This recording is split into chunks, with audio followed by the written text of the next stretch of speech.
तो ultimate screening system episode 51 की शुरुआत वहीं से होती है जहां से पिछला एपिसोड खत्म हुआ था। पिछले एपिसोड के एंड में हमने देखा था जो शव रहता है ना वो सॉल्ट टावर के सातवां जो फ्लोर रहता है ना वहाँ पे पहुंच जाता है। जो देखने में बाहर के सारे लोग देख के हैरान, उनकी आंखें फटी रह जाती है। जो सीनियर रहता है ना वो 7th एल्डर से कहते हैं कि हाँ हमें हमेशा उसे रोकना पड़ेगा, आगे ऊपर वाला जो लेवल है ना मतलब 8वें फ्लोर पर जाने से हमें उसे रोकना पड़ेगा। तो यह सुनने वाला 7th एल्डर बोलते हैं लेकिन नहीं यार हम लोग नहीं रोक सकते भाई, हमें उसे रोकने का कोई भी हक नहीं है। वो तो फिर ट्रायल पूरा अपने चुपचाप पूरा ट्रायल करे तो भाई हम लोग बीच में जा कैसे रोक सकते हैं। तो यह सुनने वाला बोलते कि हाँ वो सब तो ठीक, लेकिन जो 8वां फ्लोर है ना 8वें फ्लोर पे जो वाटर नेशन की महारानी है ना वाटर एम्प्रेस, वहाँ पे अपना कल्टीवेशन का प्रैक्टिस करी। अगर बाय चांस ये लड़का वहाँ पे घुस गया और उन्होंने इसे मतलब वो समझ लिया, अपने एंडर डमो समझ लिया ना तो भाई गड़बड़ हो जाएगा, उनका ध्यान कहीं और भटक जाएगा। और वहाँ पे आप मालूम चलता है जो नंगी लड़के बैठ के वहाँ पे प्रैक्टिस करी थी, जो कल्टीवेशन करी थी ना, और कोई नहीं बोल वाटर नेशन की महारानी है। यहाँ पे शाव जैसे 7वें फ्लोर पे पहुँचता है ना उसकी हालत खराब हो जा रही है। जो भी प्रेशर है ना उस पर सच में ऐसा पूरा तरीके से ना पूरा उस पर प्रेशर लगा रहा है, जिसका जो मतलब शाव है ना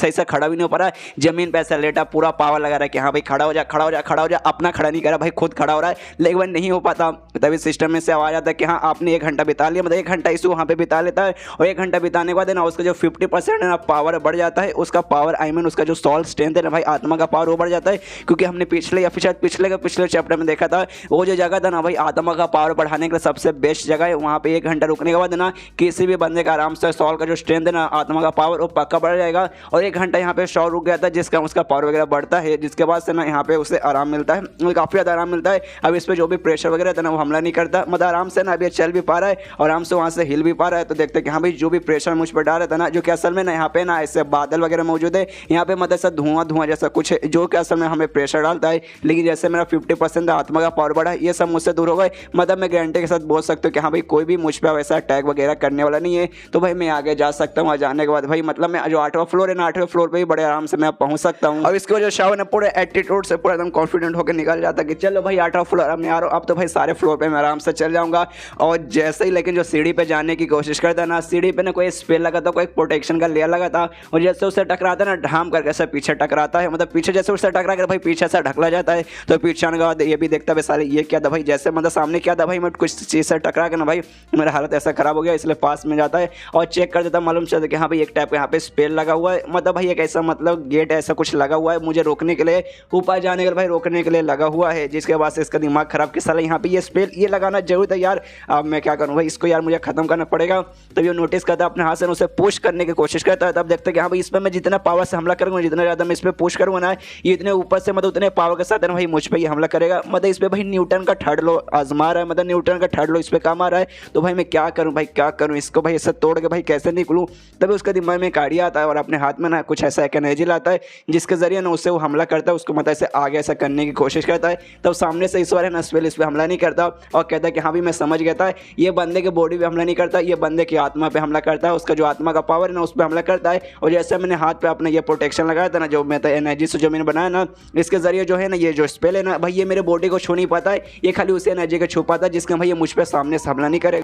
और ऐसी पावर लगा के ना भाई आगे बढ़ते जाता है और जो स्पेल है ना वो भी जो ऐसे फुग्गे रहते हैं ना, बलून रहते हैं ना, उसके जैसे वो भी ऐसे आगे बढ़ते जाता है। यहाँ पे शव पूरी ताकत लगा के बढ़े जा रहा है कि हाँ भाई थोड़ा दूर, बस थोड़ा दूर आगे जाऊंगा, ये पक्का टूट जाएगा और मैं इसके जरिए आगे निकल जाऊंगा। और जैसे थोड़ा दूर आगे जाता है ना सच में टूट जाता है और टूटने वाले ढाम करके ऐसे आगे जाके ऐसा टकराता है। और जैसे टकराता है ना सामने आइस का बना हुआ ना एक दीवार था, उस दीवार से भी ढाम करके टकराता है। और जैसे दीवार से टकराता है ना वो जो दीवार है ना टूट जाता है और ढाम करके फिर से अंदर जाता है और फिर से जाने के बाद ढाम करके नीचे जमीन पर गिरता है। और गिरने तो कहते भाई नसीब ही खराब है भाई, आज मतलब भाई मैं बहुत बार गिर गया हूँ भाई, खुद को भाई गिरा हुआ इंसान में महसूस कर रहा हूँ। जहाँ जा रहा हूँ भाई, जिस फ्लोर पे जा रहा हूँ गिरी जा रहा हूँ। अब भाई यहाँ पे आने के लिए भाई 2 बार में गिर गया, कितना भाई लोग देखें तो सोचेंगे भाई कितना गिरा हुआ इंसान है।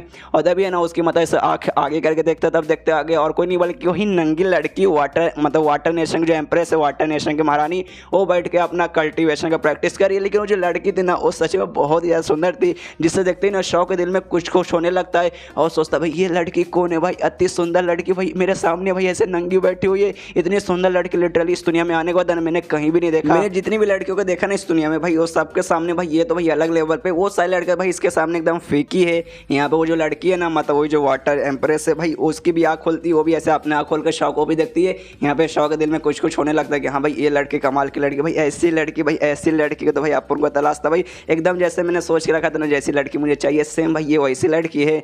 और यहाँ पे मतलब हमें मालूम चलता है इस दुनिया में आने के बाद ना शौक को बहुत लड़का पसंद है। इसका मेन दुनिया में भाई वहाँ पे भी इंटरनेट में इसने बहुत से लड़कियाँ देखी, लेकिन किसी भी इसका दिल नहीं आता। लेकिन सामने पहली बार भैया ना किसी लड़के को देखने के बाद इसके दिल में कुछ हो रहा है। यहाँ वो जो वाटर में बेस्ट था ना उसका भी आँख खुलता है, वो भी अपने सामने देखती है। सबसे पहले इसको शॉक आवाज़ सुना दे रहा था 7वें फ्लोर से, क्योंकि भैया चिल्लाते आ रहा था और सोचती थी उस समय कि हाँ भाई शायद मेरा इनर डेमन होगा। अब इस इनर डेमन क्या है मुझे गारंटी के साथ तो नहीं मालूम, लेकिन भाई मैंने जो भी चैप्टर्स पढ़े ना इसके, उससे मुझे एक थियरी सामने आई है। भाई ऐसा हो सकता है कि गारंटी के साथ नहीं बोल सकता हूँ, जब मुझे कंफर्म हो जाएगा ना मैं आपको कंफर्म करके बता दूंगा। लेकिन अभी के लिए जैसा मैं लगता है ना मैं आपको बताना चाहता हूँ, जो भी यहाँ पे प्रैक्टिस या कल्टिवेशन करते हैं ना तो उसे भाई डिस्टर्ब करने के लिए आता है उसका इनर डेमन, जो कि भाई उसको डिस्टर्ब करने की कोशिश करेगा। अगर बाई चांस उससे कुछ गड़बड़ हो गया ना तो इनर डेमन है ना उसका सामने आएगा, उसको रोकने की कोशिश करेगा। और यहाँ पे इस लड़की को ऐसा लगता है ना भाई ये जो सामने शव है ना इसका इनर डेमन का ही रूप है जो कि इसे यहाँ पर रोकने आया है। तो सोच लेकिन ऐसे कैसे हो सकता है भाई, सामने देखने से ये जो बंदा है ना मुझे लग रहा है भाई एक हैंडसम सा बंदा है, तो चेहरा देख के बता सकती हूँ। और इसका पावर है ना गोल्डन कोर स्टेज पर है भाई, लेकिन गोल्डन कोर स्टेज का बंदा है ना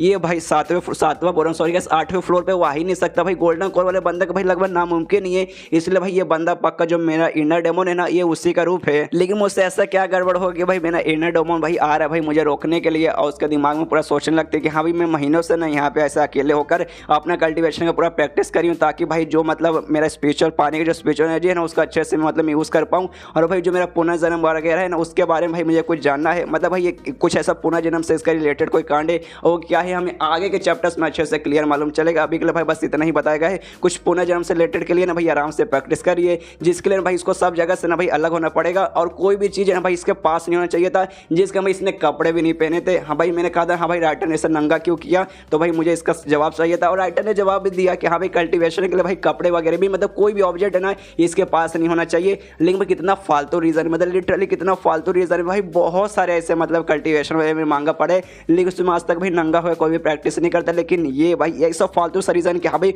कोई भी बाहर का ऑब्जेक्ट नहीं होना चाहिए इंसान से, मतलब ऐसा छोटे हुए फिर आसपास नहीं होना चाहिए।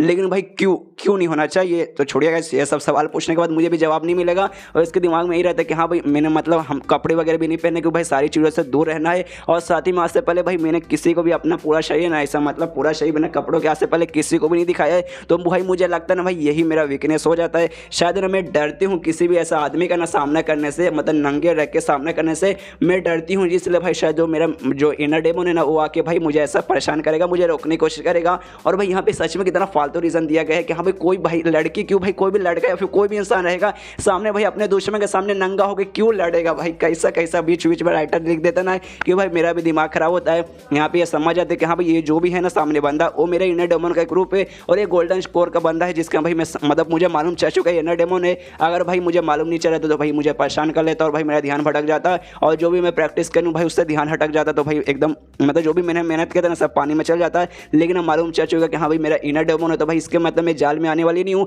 अब मेरा जो भी प्रैक्टिस वगैरह अपना मैं कंटिन्यू करूँगी, इसे अपना आँख वगैरह बंद करके ना फिर से आराम से अपना प्रैक्टिस करने पर लग जाती है, और ये चैप्टर यहीं पर खत्म हो जाता है। तो मिलते हैं अगले किसी वीडियो में, जब तक के लिए बाय बाय।